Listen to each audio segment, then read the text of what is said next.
Crystals and precious gems are undoubtedly jewels in the crown of Mother Nature's creation, but is there really anything more to them than aesthetically pleasing colors and formations? Ask anyone who has ventured down the crystal path and the response will be a resounding yes. For these people, crystals are powerful tools that have the ability to energize, soothe, cleanse, heal, transform, and inform the energy fields they come into contact with. Many of us even develop deep relationships with our stones, seeing them as teachers, guides, and friends.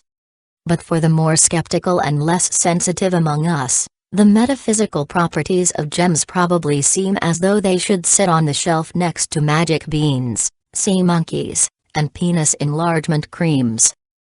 I personally grew up straddled between the woo-woo world that I was naturally drawn to, and the pragmatic world that I was raised in. I was taught to see people who worked with crystals as flaky, absurd, phony types who lacked connection to reality, but nevertheless, I was attracted to the shimmering, mysterious stones. One of the most difficult aspects of finally coming out and calling myself a crystal worker was that I knew that the majority of my friends and family perceived the practice in the same way I was taught to see it, New Age mumbo-jumbo. Fortunately for me, the power and allure of the stones trumped the subtle, or not so subtle ridicule, and has actually played an important role in encouraging me to throw off the shackles of social judgment, as well as helping me to better understand some people's need to discredit others' experiences and belief systems. Being one of the many people today who straddle two worlds, I have a tendency to look at things from multiple perspectives. As I explored and became increasingly adept at identifying crystals and sensing their associated properties, it occurred to me that there is actually a way to explain crystal work to someone who is a complete skeptic. A quote by Nikola Tesla, quote, "If you want to understand the secrets of the universe, think in terms of energy, frequency and vibration." End quote. Energy, frequency and the power of belief. The most common way the power of crystals is explained is through frequency. Because at molecular levels, crystals are arranged in a highly ordered structure, they are one of the most cohesive expressions of physical matter. Most crystal workers believe that because their vibrations are pure and undistorted, they have the ability to positively influence the human vibrations they come into contact with. However, if we are someone who lumps the idea of vibrations being able to affect humans in with esoteric nonsense, then this perspective won't hold water. But even if we disregard the frequency aspect of crystals, it is still possible to rationally explain the crystal phenomenon. We all know that we can be affected by things that have no innate powers, just by believing that they do. We call this the placebo effect. Though science uses the placebo effect to denounce many esoteric phenomenons, it actually supports one of the most controversial ideas, the idea that our minds can affect our physical reality. New research that analyzed the results of 84 clinical drug trials from 1990 to 2013 for medications prescribed to treat chronic pain, found that in the US the placebo effect has been steadily increasing.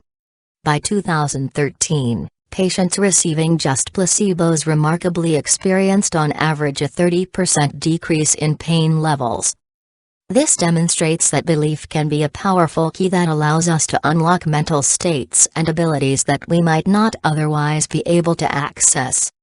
As Bruce H. Lipton Ph.D. explains, if the brain expects that a treatment will work, it sends healing chemicals into the bloodstream, which facilitates that. That's why the placebo effect is so powerful for every type of healing. And the opposite is equally true and equally powerful. When the brain expects that a therapy will not work, it doesn't. It's called the nocebo effect. Exploring the properties of crystals. When one starts exploring the metaphysical properties of crystals, they quickly discover that there is a well-established, organized system that links specific crystals with specific properties. This system is in effect like a language with agreed-upon meaning and structure. Each crystal becomes a symbol to express specific qualities. For example, rose quartz emits a soft, gentle, loving energy, while citrine has a bright, joyful, sunny quality, and black tourmaline is a grounding and extremely protective stone. Most people who work closely with crystals have learned to feel and recognize these energies. However, understandably, a person who lives from a purely scientific perspective and does not believe in subtle, discernible energy fields, is more likely to think that the crystal worker is delusional, or has just fooled themselves into believing something that is false and ultimately pointless. So, for the sake of argument, let's just say this is true: crystals have no inherent energy that is discernible by humans. Are crystal workers just wasting their time with nonsense? Based just on what we know about the power of belief, I would argue that, even if this perspective were true, and of course I don't believe it is, then crystal workers would still not be wasting their time, they would be activating the power placebo effect. Crystals can be seen as beautiful symbols in an energetic language that can teach a person to discover and work with their own internal energies, regardless of whether the crystals can actually be felt or not. For example, as I mentioned above, black tourmaline is known for its protective qualities. When I got my first piece, I noticed that carrying it with me made it easier to interact with the outside world without feeling drained or energetically compromised. The difference was massive. When I used to come home from running errands, I would need an hour alone to recenter. This was no longer the case when I had a piece of black tourmaline with me. After several months, I realized that since working regularly with the tourmaline, I could identify the energy that I associated with that particular stone, and eventually I could even call upon it internally if I didn't have the crystal with me. So basically, regardless of whether I was learning from the crystal, or doing it all myself, the result was a significant improvement in my quality of life. Okay, someone might say, but why pay for a piece of black tourmaline when an everyday rock might have done the same thing? Good question. Needless to say, I believe that there is a big difference between the energy of black tourmaline and a river stone, not better or worse, just different, but that is clearly not going to wash with the skeptic. So instead, I would answer that an important difference is that crystals are symbols within an agreed upon and categorized system, imbued with the power of collective belief. Historically and cross-culturally, there is much evidence of humans working with crystals and using them in healing and spiritual practices.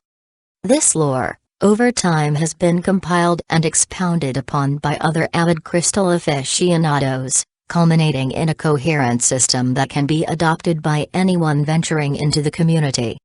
When someone comes onto a crystal site asking, "What crystal can I use to feel more protected?" there will undoubtedly be a chorus of people declaring, "Black tourmaline." When a person is open to exploring this established system, the collective suggestion to use black tourmaline would likely have the effect of reinforcing in the mind the belief that it works, which then boosts the mind's ability to produce the desired effects. So when a person selects a piece of aquamarine because it is associated with effective communication and calmness, or carnelian for its ability to energize and motivate, the strong, collective associations with these symbols can act as triggers to encourage a person to activate those qualities within. Basically, by selecting a particular stone, symbol, to work with, we can call to the fore the particular state we seek to embody. Reflection, imagination and beauty. An added dimension to these practices is the undeniable aesthetic beauty of crystals, which I feel contributes to their effectiveness. People drawn to crystals are often attracted to their outward appearance. Like poetry crystallized in the physical, their exquisiteness is uplifting and inspires contemplation and reflection. When interacting with crystals, it is easy to become entranced by their flashing colors, intricate structures, and internal worlds. By focusing on the visual aesthetics, Our imaginations are stimulated and we are more likely to drop into the relaxed alpha brainwave state where the connection to our unconscious is stronger, and we are more likely to uncover profound realizations and understandings. Ultimately, there are many who will continue to disregard the metaphysical properties of stones, and that is fine. Crystals aren't for everyone. There are currently many subtle energy-based modalities that are disparaged by those who align with a conventional understanding of reality, yet like crystals, those modalities have been helping people for thousands of years. One day, as we continue to learn more about frequencies, subtle energy, and the power of the mind, mainstream science may be able to document and explain exactly how crystals work.